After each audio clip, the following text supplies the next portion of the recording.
آپ کو میں غوث پاک کی والدہ کا ایک فاطمہ ام الخیر آپ کا نام تھا، بہت پیارا واقعہ درود پاک پڑھ لیجیے صلی اللہ علیہ وسلم۔ غوث پاک گیلان میں رہتے تھے، اور گیلان جو ہے نا وہ ایران کا ایک شہر ہے۔ وہاں سے آپ کی جب چھوٹی سی عمر تھی، آپ کے والد ماجد کا انتقال ہو گیا۔ آپ کی والدہ بیوہ تھی، ایک لوتا بیٹا تھا حضور غوث پاک دستگیر رضی اللہ تعالیٰ عنہ۔ آپ کی والدہ نے وہ غوث پاک رضی اللہ تعالیٰ عنہ کو تعلیم حاصل کرنے کے لیے بغداد بھیجا، علم دین حاصل کرنے کے لیے۔ گیلان سے بغداد کا سفر 400 میل، تقریباً 625 کلومیٹر، تقریباً 650 آس پاس، اتنا کلومیٹر دور۔ اب علم دین حاصل کرنے کے لیے غوث پاک رضی اللہ تعالیٰ عنہ بغداد تشریف لے گئے۔ آپ علم دین حاصل کرتے گئے۔ ایک دن شہر گیلان کا ایک شخص بغداد میں پہنچا اور اس کی ملاقات عبد القادر جیلانی رضی اللہ تعالیٰ عنہ سے ہوئی۔ غوث پاک سے ملاقات ہوئی، کہا کہ عبد القادر آپ کی والدہ کا تو کچھ پتہ ہی نہیں، آپ بہت چست پردہ کرتی تھی، وہ کیا کرتی ہے، کیا کھاتی ہے، کیا پیتی ہے، ہمیں کچھ پتہ نہیں، بس وہ تو گھر میں ہی رہتی ہے، اس کے بارے میں ہمیں کچھ پتہ ہی نہیں۔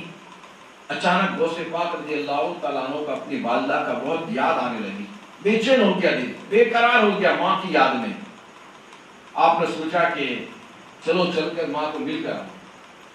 غوث پاک اپنی والدہ کو ملنے کے لیے بغداد سے چلے اور گیلان جانے لگے۔ 400 میل کا سفر طے کیا۔ طے کرنے کے بعد جب وہ گیلان آئے اور آنے کے بعد اپنی والدہ ماجدہ کے گھر پہ پہنچے، آپ کے حجرے میں پہنچنے کے بعد آپ نے دروازے کو دستک دی۔ کئی سالوں کے بعد آئے تھے، اپنی والدہ کی ملاقات کے لیے آئے تھے غوث پاک۔ اندر سے آواز آئی، کون ہے باہر؟ کہا ماں میں تیرا بیٹا عبد القادر جیلانی۔ آپ کی والدہ نے فرمایا کہ کیوں آئے ہو؟ بولے ماں آپ سے ملاقات کرنے کے لیے آیا ہوں۔ ماں نے کہا بیٹا تیری تعلیم مکمل ہو گئی یا نہیں؟ غوث پاک فرماتے نہیں ماں ابھی تعلیم مکمل نہیں ہوئی، ابھی کچھ سال باقی ہے، میرے 1-2 سال باقی ہے تعلیم مکمل کرنے میں۔ آپ کی ماں فاطمہ ام الخیر نے اندر سے جواب دیا، عبد القادر الٹے قدم واپس لوٹ جاؤ، ہماری تمہاری ملاقات اب قیامت میں ہوگی، جاؤ پہلے جاؤ اور تعلیم کو مکمل کرو۔ غوث پاک الٹے قدم واپس بغداد تشریف لائے اور پھر علم دین حاصل کرنے لگے۔ کچھ دنوں کے بعد جیلان سے ایک شخص بغداد آیا، اس نے کہا یہ عبد القادر جیلانی، آپ کی والدہ ماجدہ کا انتقال ہو گیا، لوگوں نے غسل دیا عورتوں نے، اور اس کے بعد ہم نے ان کو کفن دفن کر دیا، ان کو سپرد خاک کیا گیا۔ سوچو غوث پاک رضی اللہ تعالیٰ عنہ کی والدہ بیوہ ہے، آپ کے والد محترم بچپن میں پردہ فرما گئے، اس کے باوجود اپنے ایک لوتے بیٹے کو پڑھانے کے لیے گیلان سے شیخ بغداد بھیجتی ہے، اور ہم ہمارے بیٹے کو، ہمارے بچے کو مسجد میں نہیں بھیجتے، نماز کے لیے نہیں بھیجتے، تعلیم کے لیے نہیں بھیجتے، دین کی تعلیم حاصل کرنے کے لیے بھیجتے۔ غوث پاک رضی اللہ تعالیٰ عنہ کتنی محنت کی، کتنی مشقت کی۔ آپ فرماتے ہیں کہ مجھ پر اتنی مصیبتیں مسلط کی گئی، اتنی مصیبتیں پڑی ہیں، اگر وہ مصیبت کسی پہاڑ پہ پڑتی تو پہاڑ ریزہ ریزہ ہو جاتا۔ غوث پاک رضی اللہ تعالیٰ عنہ فرماتے ہیں کہ جس طرح آسمان زمین پہ چھایا ہوا ہے، اسی طرح میرا ہاتھ میرے مریدوں پہ چھایا ہوا ہے۔ سرکار نے فرمایا کہ میرا مرید اگر پورب میں ہوگا اور میں پشچم میں ہوں گا تو اس کی پردہ پوشی میں کروں گا۔ سرکار فرماتے ہیں، غوث پاک نے فرمایا کہ میرا قدم اس وقت تک میدان محشر سے نہ اٹھے گا۔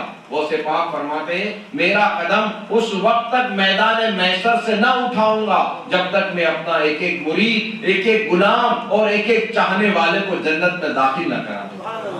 سرکار فرماتے کہ اللہ تعالیٰ کے تمامی سحر میں اس طرح دیکھتا ہوں جیسے ہتھیلی پہ رائے کا دانہ دیکھتا ہوں۔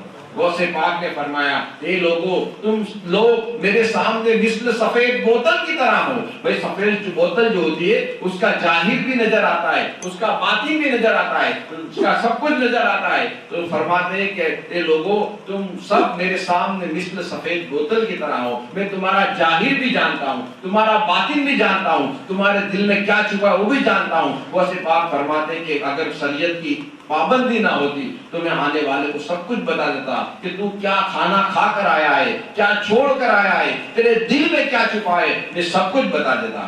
غوث پاک فرماتے ہیں کہ اینی فی لوح محفوظ، کہ میں زمین پر رہ کر یا زمین پر بیٹھ کر میں لوح محفوظ کی تحریروں کو پڑھتا ہوں۔